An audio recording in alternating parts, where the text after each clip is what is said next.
Ladies and gentlemen, my name is Matt, I am the American-Canadian Gamer, and today I want to talk to you about Destiny's multiplayer.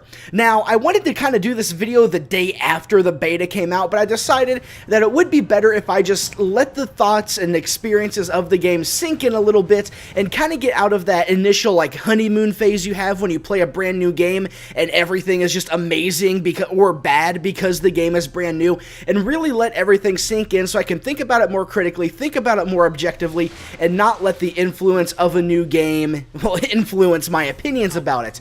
And one thing that I should mention about the gameplay that you're watching is this is not my gameplay. This is actually my friend Nicholas. Him and his wife were kind enough to let me use their PlayStation 4 and their internet connection. I spent 2 nights at their place to record all of the Destiny footage that I have used up until this point in time and really play the beta. And this is his very first match. This is pretty much, he's level 2. In this match, he has just started the game, and he already outperformed me right off the bat. So it's a pretty good little match for him. I'm pretty happy about how he did and how well he handled everything. But anyways, beta. Let's talk about the game. Let's talk about, does the game run okay? Does the game play okay? Does the game feel okay? How does the game stack up to other juggernauts like Call of Duty, Halo, and Team Fortress 2?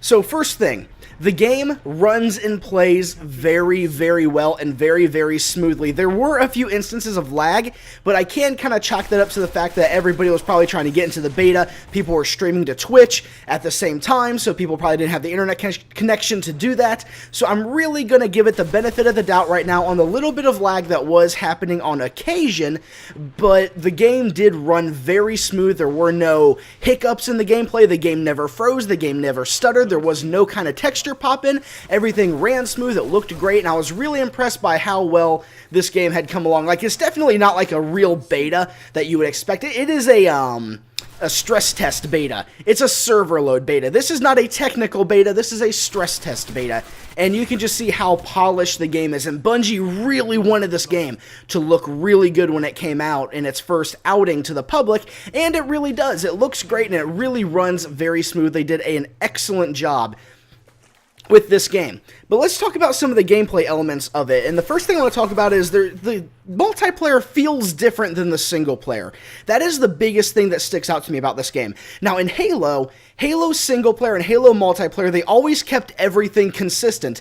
The battle rifle in single player behaved exactly like the battle rifle in multiplayer. There were no discernible differences between the two weapons. That stuff didn't change. But in Destiny, there is a big difference in mostly the aim assist is what I'm noticing, because when I was using that scout rifle in the single player, running around just shooting mobs and just, you know, doing quests and everything else, I was landing headshot after headshot after headshot. I was pretty much unstoppable. But when I got into multiplayer, I could not keep a bead on the enemy. Not at all. I was not even landing shots that I could have probably made blindfolded in the single player. They definitely did change that quite a bit, and I don't know how I feel about that just yet. I really would like it to remain consistent between the two modes. I'm not saying multiplayer has to have a lot of aim assist. That's not what I'm saying. I don't care what the level of aim assist is, if it's, you know, what it is in the single player or what it is in the multiplayer. I just want them to be consistent. Either make the single player's aim assist what the multiplayer's is, or make the multiplayer's aim assist to match the single player's aim assist. Just keep them consistent. That's really the only thing I would like to see from it. But other than that, it plays almost identically to the single player. Let's see, a few other things I wanted to really talk about. The classes. The classes don't mix things up as much as you would expect them to, which is both a good and a bad thing. Now, the good thing about that is it means everyone's on much more of a level playing field. You're not, your battles aren't generally defined by the class. You know, the supers are all very powerful, and generally if a class pops a super, you're going to die, and it doesn't matter which class it is, generally doesn't matter which class it is. Now, granted, the Warlock and the Titan have AoE effect supers, and the Hunter has a precision 3-shot super, but they're still all instant kills. They're still all basically win buttons, and there's really no big difference in the overall effect of them when they're played. So The classes really don't bring a massive impact to the gameplay, at least in the beta. Now, in the beta, you could only get to about level 7, and I need to stress that. I mean, you could get higher, but really, most people got to level 6 or 7 before they ran out of things to do, and they just had to grind the rest of the way. You couldn't go to the moon, you couldn't do a lot of other stuff, you were really stuck at a certain point, so really, everyone was really limited in what they had. Maybe down the road at higher levels, the gameplay will change dramatically when the classes are a lot more refined and you make more choices to change your class and have different abilities and power sets at your disposal. But at this point in time, there wasn't a big discernible difference, which I guess is also a good thing, because when you think about it, not having all the classes act very similarly at the lower levels is a good thing, because then new players playing against other new players and low-level characters can kind of learn the ropes of the game, learn about the gunplay, learn about the movement, learn the maps, and then they can slowly graduate up into more complicated spells and abilities and other power sets that the classes will have available to them at higher levels. But there's one other element of the classes that I do want to address in case the class differences do become much more apparent later on in the game. And that's the fact that there is really no way to tell the classes apart. At least, I don't notice one yet. Now, every class does have class armor. Like you saw right there, that hunter, he had like a cloak over his head. And so there are little things that you can use to tell a class apart, but there aren't any major standout features. Wow, English. Can I speak it? No, I cannot. There are no major standout features that really define each class. Like, let's look at Team Fortress 2, for example. And I've said this multiple times. In Team Fortress 2, you can tell across the map what class is standing across the map from you, because every class has its own profile and art style. Like the heavies has the big wide shoulders, the giant arms, and the small legs. The medic is a little more lanky and a little more medium build. The scout is really thin and kind of short. The sniper is lanky and tall. They all have their own silhouettes and their own postures that really set them apart from other classes, and you can tell exactly what class you're going up against. You can't do that in Destiny. Now, once again, when you unlock more gear down the road, that may change when you start getting gear that is really like the class armors and they really start sticking out more. But at this point in time, you can't really tell the classes apart that well. And that could either be a non-issue or it could be an issue in the future if the classes do become so different that it does affect gameplay, and you do have to approach a situation differently depending on what class you're playing against at the time. Then you need to be able to tell what class you're going up against. But if the classes don't really make that big of a difference, then in the end it's not going to be that big of a deal. It'll really come down to whether or not you get gear that really makes your class very identifiable, and whether or not the classes really do get to the point where they have such massive differences that the gameplay dramatically changes between confrontations of two different classes. I really hope I said that right, because I'm doing this unscripted, and I'm just kind of going off my train of thought right now, kind of a stream of consciousness. So I really hope I said that okay. I hope you understand. If you have any questions about what I just said, go ahead and leave them in the comments, but I think I said that properly. Okay, let's talk about other things. The maps in the game are very good so far, at least, okay, we've only played 2 of them. Stressing that point, I've only played 2 of the maps. The one you're watching right now, Venus, the Shores of Time, and then there's one on the moon.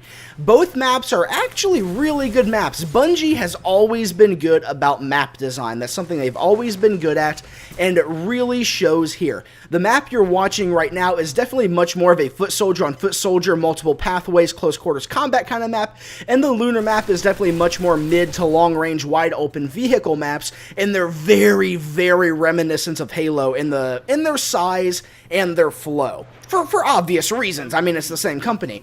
I mean, it's not like a Battlefield map where it's big and empty, and it's not like a Call of Duty map where it's so tight and claustrophobic that you barely have room to run down a hallway and just get slaughtered by everything in your way. They definitely have that mix of wide open and enclosed areas that is really, really reminiscent of a Halo map. You have these power positions, and really the main difference between this and Halo is obviously there are no weapons on the map. That is a big difference between this and Halo, but you do get ammo from the map because you do have your special weapon and your heavy weapon. You do spawn with a little bit of special ammo, and you have to pick up special ammo off the map, and you spawn with no heavy ammo, which is a wonderful thing because you could have light machine guns, you could have rocket launchers, you could have all sorts of heavy weapons at your disposal, but you need to pick up that heavy ammo before you can use those weapons. And that brings up another point. Speaking of weapons, you can bring in many, many different weapons into these battles. There is no swapping them out between matches. You put them all in your inventory, and you can just swap through them as you please. You can swap between assault rifles and scout rifles and shotguns and sniper rifles and revolvers and rocket launchers and light machine guns. You can swap between so many different kind of weapons. You really can just adapt to however a match plays. You're not stuck with one loadout or a few sets of loadouts where you just need that one item that'll really help you. Now, granted, later on in the game, you're still going to be defined by the talents and everything that you chose for your class. So really switching weapons may not have that big of an impact down the road, but it still is good that you have those options to where I can use a shotgun here, and then if we go to a bigger map, I don't have to modify loadouts, I don't have to change anything, I just go into my inventory and I swap out my shotgun for a sniper rifle. It's really that simple, and it's really nice to have those options at your disposal when you switch between offense and defense in different game types. When you decide, oh, I'm going to defend the flag this life, between lives, you can just switch your weapons, and then boom, you have a great defensive weapon. And they're like, well, I'm going to attack this life. Then you can change to weapons that are great for attacking. You have those options at your disposal, and that's a very good thing. And I guess the last thing I really do want to talk about are the super abilities, basically the ultimates of each class. The Titan has an AoE ground slam that is central from his location. He slams the ground right in front of him, and it creates this big AoE burst that kills all the guardians in an area. The Warlock does basically the same thing, but he conjures this ball of energy that he throws forward, and it creates an AoE blast. AoE stands for Area of Effect, by the way. It creates this AoE blast that is basically a super grenade that will kill everything that it comes in contact with, and the Hunter summons a solar pistol that is a one-shot kill, and he gets 3 shots with it. Now, I don't know if he'll get different supers later down the road. I haven't actually looked into that, but they don't have a negative impact on gameplay. You see them more frequently than you expect, but not enough to ruin a match, and you always get yours at your disposal anyways. And you recharge them quicker by getting kills and points and everything, but they don't have a negative impact on the game because they're not that prevalent. They're not everywhere. They're not happening all the time. It's not like a Call of Duty kill streak where someone calling in an airstrike gives them a helicopter. You use your super, you use it up, and then you have to recharge that super until you can use it again.